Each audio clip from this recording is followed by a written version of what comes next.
eerie streets of Baltimore City in the year 1920, a sinister presence lurked in the shadows.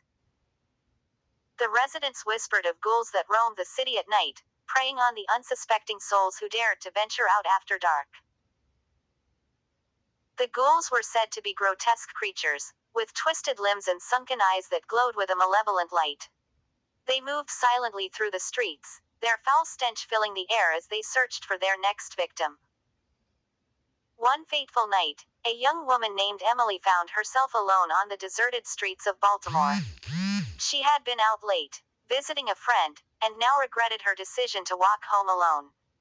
As she hurried through the darkened alleyways, a sense of unease crept over her. Suddenly, a low growl echoed through the alley, causing Emily to freeze in fear. She turned slowly, her heart pounding in her chest, and saw a pair of glowing eyes staring back at her from the darkness. The ghouls had found her.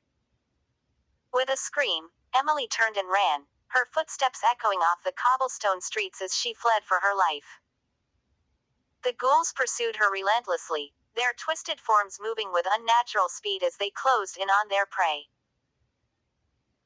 Just when it seemed that all hope was lost, Emily stumbled upon a small church at the end of the street. Desperate for sanctuary, she threw open the heavy wooden doors and raced inside, the ghouls hot on her heels. As she collapsed to the floor, gasping for breath, the ghouls hesitated at the threshold of the church. Unable to enter the consecrated ground, they snarled in frustration before retreating back into the darkness from whence they came. Emily lay trembling on the cold stone floor, her heart still racing with fear. She knew that she had narrowly escaped a fate worse than death that night, and vowed never to venture out alone after dark again.